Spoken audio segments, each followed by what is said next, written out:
nosotros, él es economista, si es posible tener salarios justos y dignos, como pedía recién el gremialista, en un contexto altamente inflacionario. Demián, buenas noches, bienvenido, ¿cómo estás? Germán Giachero te habla. Muy bien, gracias por atendernos, Demián. ¿Es posible tener este tipo de sueldos, como pedía recién el sindicalista? En este contexto, ¿no? Sí.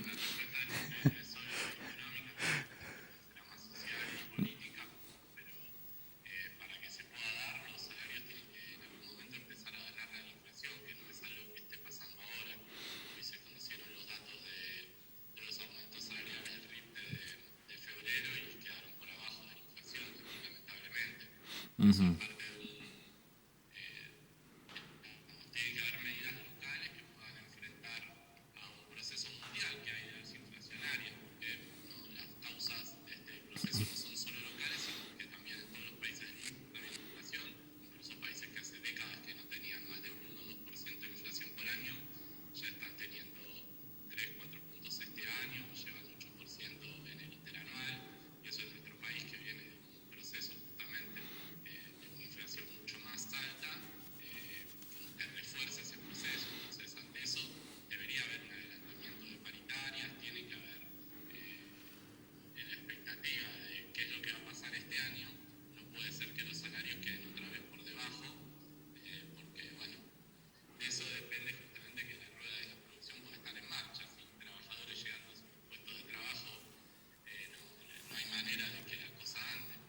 Uh-huh. Entre las causas más locales hay distintos procesos, ¿no? Por un lado, hablamos de cómo los alimentos están subiendo por esta situación internacional.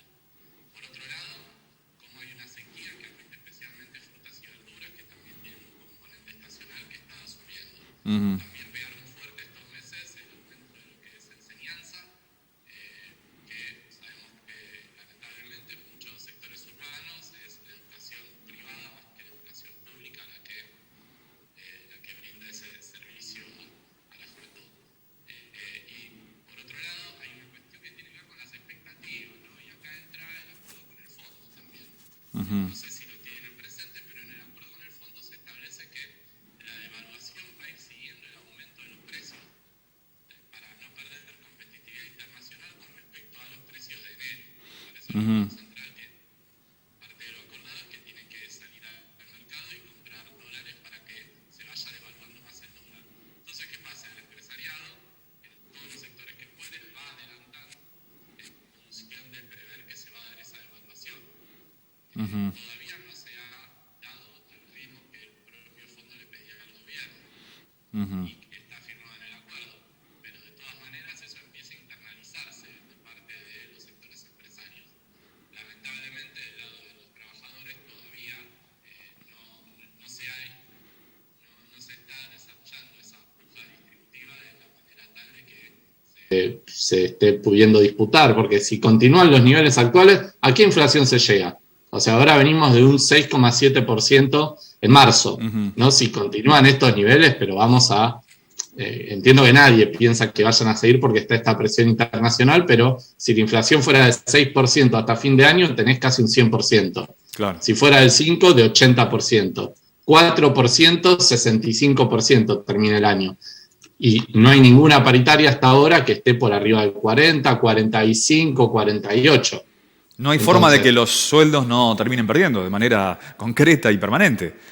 Y tienen que pasar un par de cosas. Por un lado, desde los sectores de las cámaras, de las federaciones gremiales, van a tener que empezar a levantar un poco la vara de lo que están siendo los pedidos salariales. Por otro lado, también en varios convenios se han negociado con cláusulas de revisión en septiembre. Claro. O en la segunda o en el último trimestre del año, en septiembre. Bueno, eso va a tener que funcionar y quizás adelantarse para que esa carrera justamente no se pierda. Obviamente no hay nada que esté perdido completamente, porque mientras haya organizaciones de trabajadores y trabajadoras que estén despiertas, atentas a las necesidades de la gente de a pie, de los laburantes, y que haya luchas por conseguirlo, eso va a poder cambiarse. No es que algo está así, ya está, y se pierde otro año más. Esperemos que no, por favor. Ojalá. Damián, recién mencionabas vos algunos factores que inciden en los números de inflación en Argentina. Sabemos que es un fenómeno complejo, multicausal. Hablabas de los factores externos, por supuesto, de países que tienen, como Estados Unidos, por ejemplo, una inflación que resulta quizás inédita, pero Argentina viene teniendo registros inflacionarios altos desde hace muchos años. Es un problema prácticamente estructural, no sé si coincidís, que excede más el tinte político de los gobiernos de turno. Sí, totalmente. Ahí hay una cuestión que me parece que está más vinculada, por un lado, a la inserción internacional del país y a la capacidad de ampliar su capacidad exportadora, por un lado.